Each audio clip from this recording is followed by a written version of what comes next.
You are listening to another AlwaysMoto production.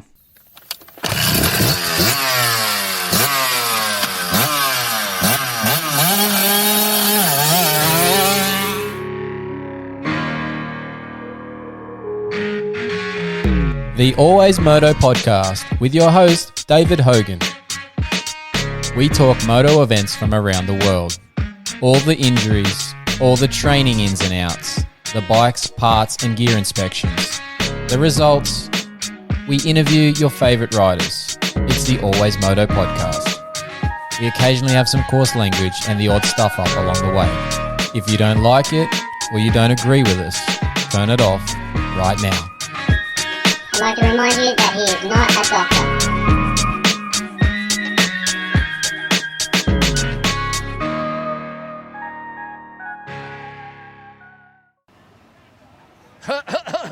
It's the AlwaysMoto show. We are standing here. It's QMP final round for the Australian Pro Motocross Championship. That smoke is the championship burnouts from the Yamaha teams over there. They've had a very successful 2026 here in the Australian Championship. The rounds wrapped up. We had a Tansy overall win in MX1. We had a Cade Kingsford win in MX2. We had Seth Morrow in MX3. And we had Lachlan Turner in the MXW as well. So, like I said, a massive day for Yamaha. Honda snuck one in there in the MX3 and MX2.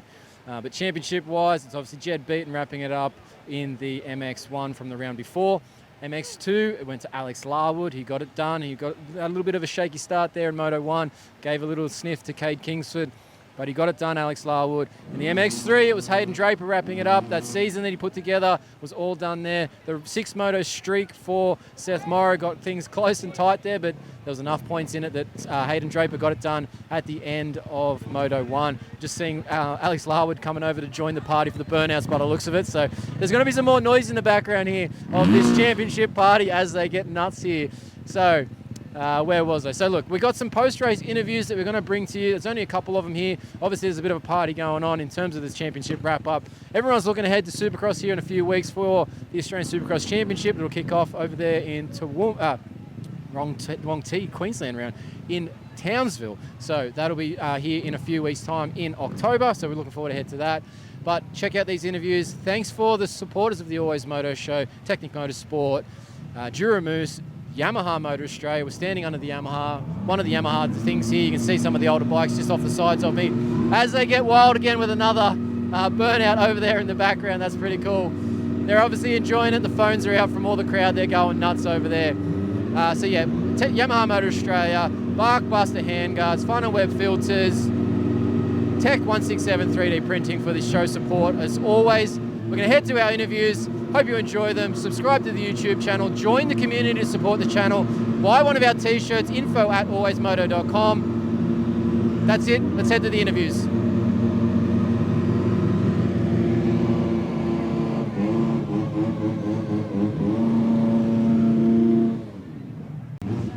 All right, final round QMP. MX3 winner. 6 from 6. Seth Morrow, mate. Killing it these last 6 motos. Yeah, I've just been really feeling like myself lately and been really, just grinding behind the scenes. And I guess it's finally started to show off. Bugger, it didn't happen a bit early in the year, but it is what it is. I showed everyone what I'm capable of these last 3 rounds, and I'm excited for next year. You had speed as the MX2 decides to take off right now. We'll just give it 2 seconds. There they go. But at the beginning of the year, you had some speed flashes. You just were having probably bad starts, maybe, that you weren't able to then capitalise on the results. But, man, everything's gone right these last 3 rounds. And, yeah, you definitely opened some eyes, I reckon. Yeah, definitely. I think, those first 2 rounds, I had a couple of things out of my control. Bike problems at the first one, then a DNF at Canberra. And I honestly thought, I'm like, there goes any chances of a podium in the championship. But we just kept ticking away and...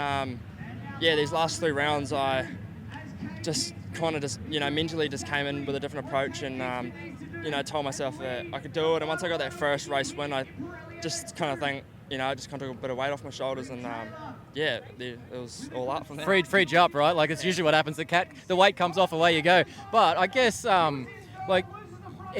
from a topsy-turvy MX3 class where we had 6 different winners to start the first 6 rounds, and then we've only had you for these last 3. That's got to be a nice thing. You're the only one to get multiple wins in the season for this MX3 class. Yeah, it is, and I think that's a huge thing for me personally. Proving to myself that I can do it, and obviously, Hayden, who won the championship, he rode smart all year, fast. But for me to go 6 from 6 these last 3 rounds definitely showed that I was capable of running up there too. And yeah, that's good. Yeah, awesome. So what's the plans now then? Supercross in a couple of weeks. Are we got everything locked in? We're doing Supercross. We got someone to practice. What's the plans? Yeah, that's the plan. I'm probably take a week off, maybe a week or 2 off. Get a Supercross bike ready, and probably jump into some Supercross training. Obviously, it's still in the works a bit of it because of the logistics of it all. But I'm pretty keen to give it a good crack and see where I stack up. Where are you going to base yourself out of for this period with the training and stuff? I'll still be at home. I'm based out in Warwick, so not too far from here. Got a couple Supercross tracks around there actually, fortunately, and I think it's probably good for me, and then I can travel elsewhere if I have to go ride, so I can train on different tracks. So I think what I'm doing at the moment's working, and just surround myself with the same people that I have been, and yeah. Well, an awesome end of the season for you. 6 from 6 motors in the MX3. Seth Morrow gets the overall today here at QMP. All right, 2-2 today here at QMP in the MX3 class. Riley Burgess. Riley, we're putting it together here at the end. A nice consistent day. 2-2. Your good starts, but today as well. I saw you running up front in that early in that first one as well. So good day all around, right? Yeah, me and Morrow had a good battle in Moto 1, and he beat me. Finished I think 1.5 seconds behind him, and then Moto 2 I knew I just had to finish right behind him. He was in first. I just settled for second, and it was a pretty good day. Yeah, finishing off the season well. You've had a strong year all around, apart from one round where we had a bike issue, but that happens in racing. So how's the season for you? Are you happy with what you've put together here? Yeah, pretty happy. I've had 3 second overalls and the rest 4ths and 1 12th, obviously due to a DNF. But other than that, solid year, and yeah. All right, so looking ahead, Supercross coming up. What's your plans? Because obviously that first round there's an AJMX thing that's crossing over. You're doing SX3, I'm assuming, but you're going to do all 5. What's your plans? Yeah, I plan to do all 5 Supercrosses. We're also planning on doing Darwin MXGP for an MX2 wildcard. That's right, I saw that. So how did that come about? Did you get asked? Did you ask? What's the situation for that? We just got an email from Motorcycling New South Wales saying if we want to do MX2 wildcard or we can just be on the MX3 team. Nice, wicked. Okay, that's pretty cool round. So that's obviously a reward for your efforts throughout state titles and for the Pro Nationals there, so that's pretty sweet. Let's get to the glasses. What's the go? What's the story? Really, I have a set of custom gear for Supercross and they look pretty close to these, so that kind of started it, and then just seen them on Instagram and I was like, gotta cop these, so I copped them. For anybody else that didn't see this, I don't know if it came up on the coverage for the SBS or the stand side of things, but the first thing he was worried about when he pulled into the podium area, it was the sunnies. So they're obviously high importance. They're obviously maybe the lucky charm right now.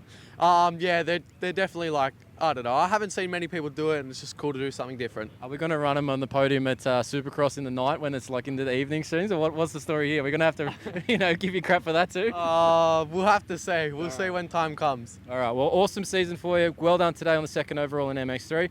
Riley Burgess. All right. 3-3 on the day. 2nd overall in MX2. It's Reid Taylor. Reid, good day to finish off the motocross season after probably a difficult run, having to sort out a whole bunch of stuff for yourself this year, private to your Honda life and all that sort of stuff. Are you happy with the way this is finished off? Yeah, for sure, man. I've felt myself building over the last kind of couple weeks to couple months. I obviously had a departure from the team I was on and then decided to do my own thing because, just a number of things, I guess. But I'm happy. I've got a good group of people around me and it was a good day. I feel like it happened. I saw some signs of life from you. You're getting up there in a couple of the motos. So is this just like you're finally getting everything sort of back in a groove and feeling like yourself and hopefully then leads into Supercross here as well? Yeah, for sure. I mean, I kind of just jumped on the bike before Toowoomba, like literally a week before, and then it's obviously a hard thing to do, set up suspension, and the boys out there are hooking, man. Yeah. So it's hard to jump straight into that on a different bike and everything like that. But the group of people around me have been working hard, and obviously I've been working hard, and it's good to see it pay off.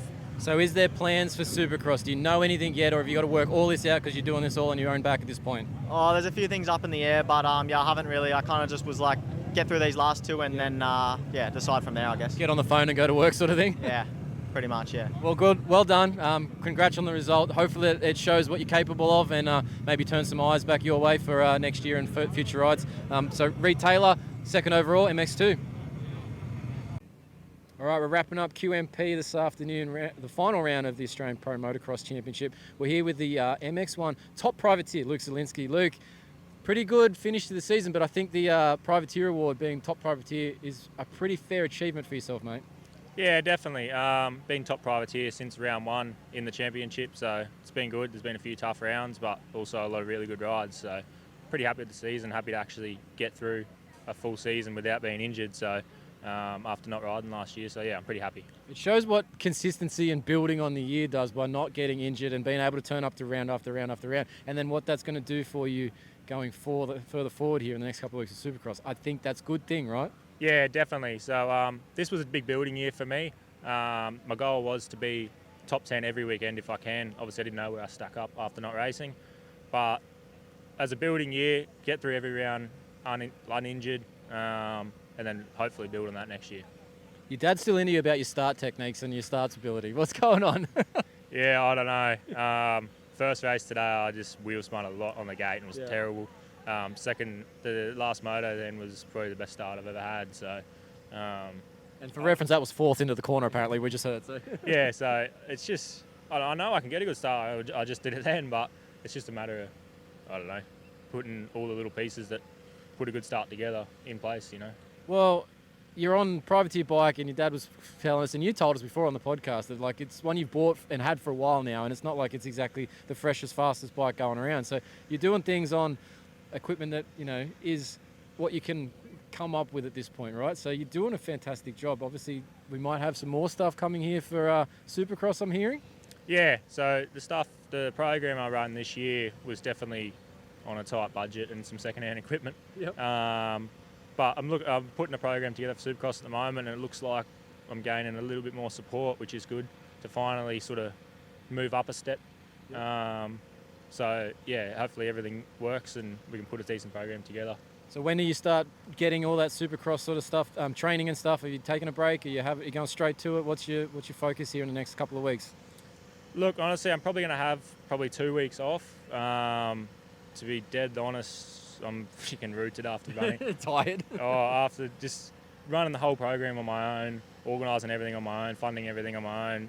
I've been pretty worn down by the end of the season, so I'm going to have a couple of weeks off and sell my bikes and just regroup a little bit and get a plan together for Supercross, and then hopefully sort of after 2 weeks off I'll start riding again for Supercross. So. We've got a few week break to get to that first round in Townsville, so you've got the time to have a bit of a break and reset, but you've got to also get all the rest of the program back together again and start almost fresh, right? Like bikes, suspension, the whole works, new gear, all that sort of stuff. There's a lot to put together, Sue, so have a good break, right? Yeah, definitely. And like I'm fine with having a break, I just done a full season motocross, my fitness is good. So like I don't need to do a lot of building to get like a base fitness back for the Supercross season, so I'm happy to have a few weeks off, recover, rest, and then so we can sort of push on hard for the rest of the season. Is there a Supercross round you're looking forward to, seeing as the calendar's a bit different in 2026? Yeah, look, honestly, New Zealand and Perth. Yep. Never been to either of them.